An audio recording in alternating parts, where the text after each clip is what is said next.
Hello, everybody. Welcome back to History Student Reacts. My name is Ethan, and today we will be watching part 3 of Extra History's Japanese Militarism. This episode is called Blood on the Railway. It's a pretty ominous title, to be honest. I'm excited to get started, so let's just go right into it. Manchuria, June 4th, 1928. Dangerous place. 5:20 a.m. A train speeds through the darkness in the last few minutes before the dawn. Inside sits Chinese warlord Zhang Zolin, a former bandit. He is master of Manchuria, and until last month, the dictator of the Republic of China. But he's running now. Ousted when the nationalist generalissimo, Chiang Kai-shek, and his northern expansion forced him out of the capital. Humbled, he returns to the territory he squeezed to financial collapse, intent on fulfilling his dream of holding Beijing. For the first time in months, Chiang is safe. His men guard this railway, apart from the portion where it crosses the Southern Manchurian Railroad, controlled by his ally Japan. And he can see the crossing bridge quickly approaching. Soon he'll be in his capital and plotting his comeback. An explosion on the tracks rips the train car nearly in half. You saw that one coming. Die in front of him, and he himself is mortally wounded. The grisly work of a bomb planted by his allies in the Japanese army. Traitorous. But, I mean, you kind of saw that one coming. Thanks so much to Ting Mobile for helping this historic tale come through loud and clear. Now, you might have noticed for a series on Japanese militarism, so far we've mostly talked about civilian politics. And there's a good reason for that. Because to understand how the tail started to wag the dog in Japanese government, we first have to really understand the dog. And while we spent last episode talking about political parties and factionalism, today we're going to be talking about more factionalism.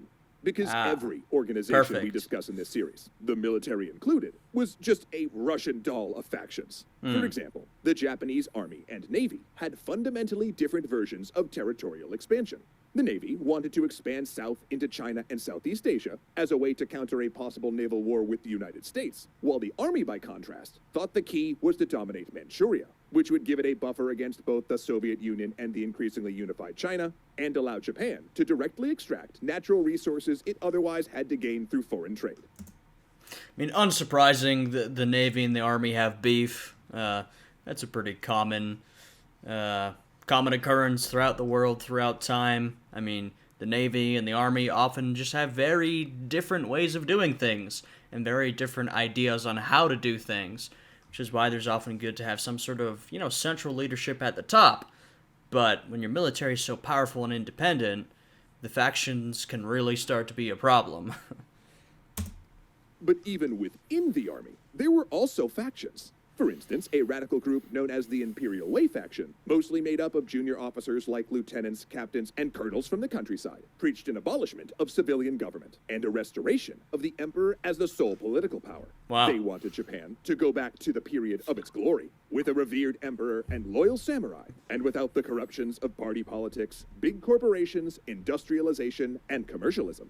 Now, if you've seen our other series on the Sengoku Jidai and the end of the samurai, you realize this period never really existed. They were hearkening back to an imaginary past. Yeah. Their rivals were the Control faction, who wanted to work within the current system, but like the Imperial Way, also saw military expansion into Manchuria and China as the solution to Japan's economic, political, trade, and population difficulties. But they also believed in more modernization and industry than the Imperial Way did, and largely strived to get Japan in a position to preemptively strike and defeat the Soviet Union. But both of these factions detested civilian government, which they saw as westernized, corrupt, and beholden to the Zaibatsu, the large corporations that backed parties and candidates. However, it should be noted that the Control faction also believed the Zaibatsu were a key ingredient in Japan's war machine.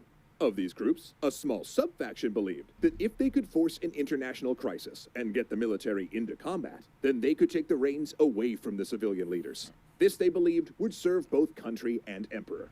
And most of those plots centered on an area that was then called Manchuria, a term we're going to use for clarity's sake, but just know that name has some baggage attached to it that we'll definitely discuss in our Lies episode.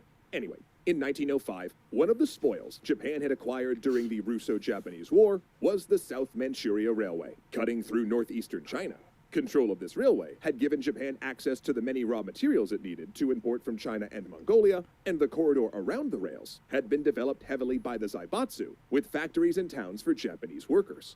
Plus, a large Japanese force, the Kwantung Army, guarded these interests against Chinese warlords and local bandits. But the militarist factions wanted more. They wanted all of Manchuria, which is where Chang Zolin comes in.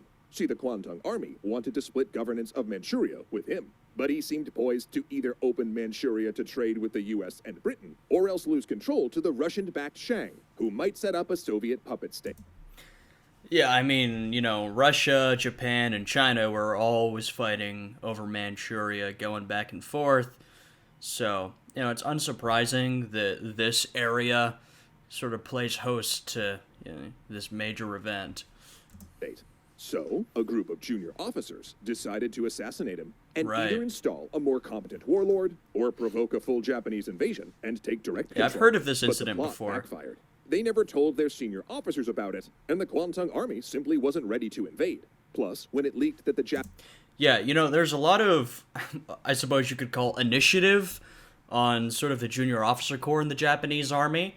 I'm aware that this is sort of a long-standing trend where, often junior officers would go out and do what they thought was right, which often meant, sort of unplanned military action in order to force the rest of the military and the civilian government to, sort of come along by force. Like, look, we've already got you into a war.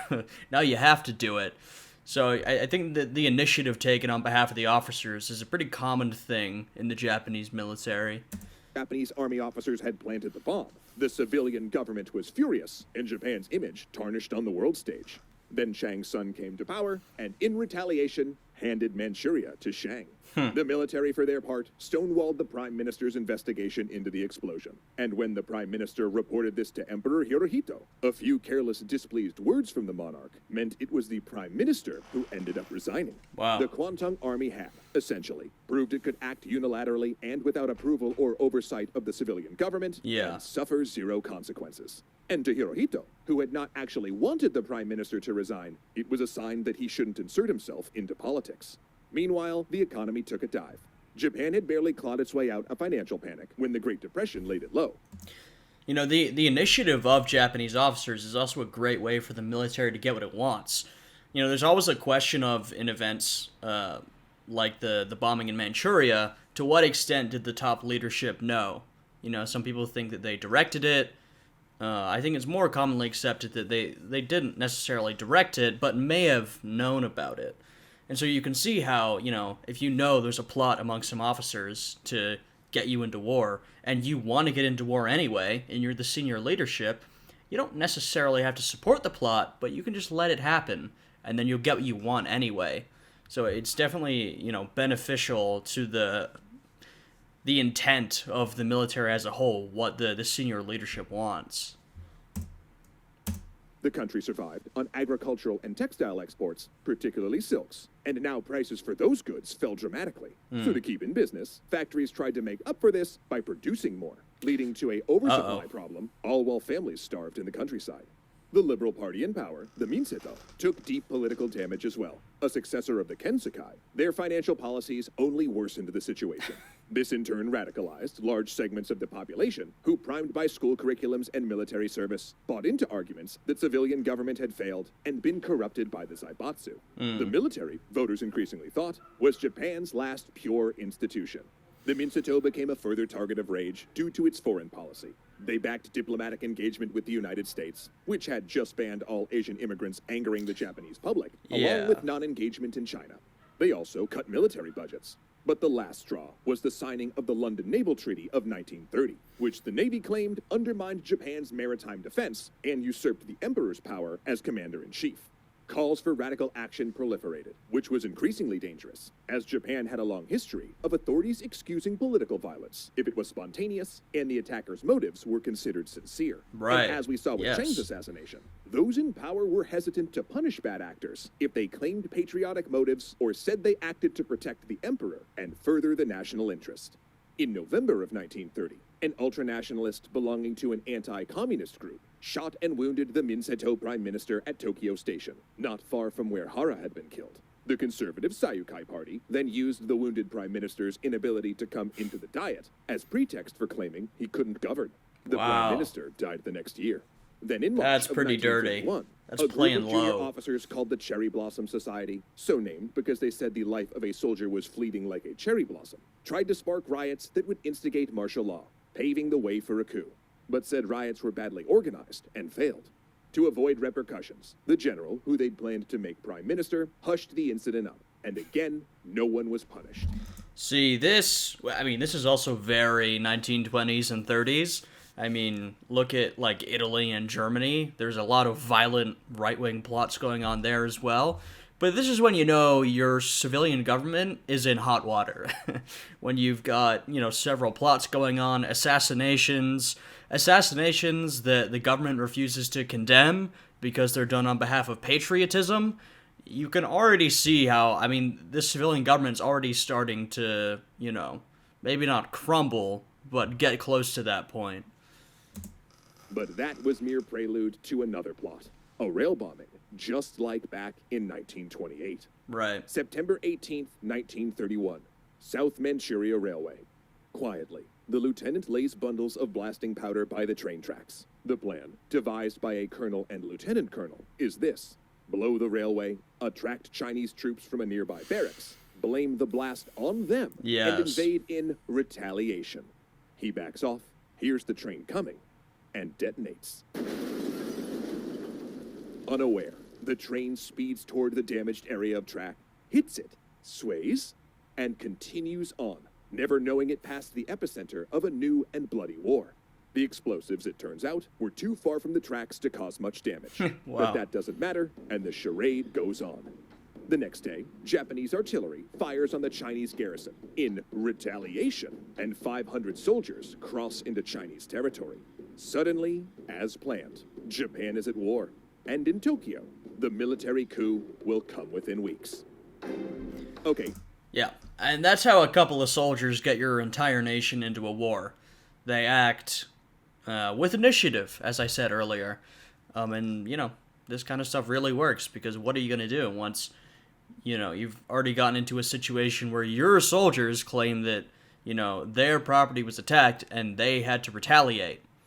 You're in a pretty tough position if you're the government, and you're probably not going to say, oh, that's not true, come back home. You're going to have to back your boys. So, yeah, as I said, this sort of initiative taken by officers, especially junior officers, is a fairly common trend in the Japanese military. So yeah, that was an interesting one. Hope you guys enjoyed this one. Stay tuned for part 4. If you have suggestions for other things that I should watch, other history videos, leave them down in the comments below. If you enjoyed this one, please leave a like and subscribe to the channel. And with all of that, I will see you guys again next time. Hope you have a good day, and goodbye.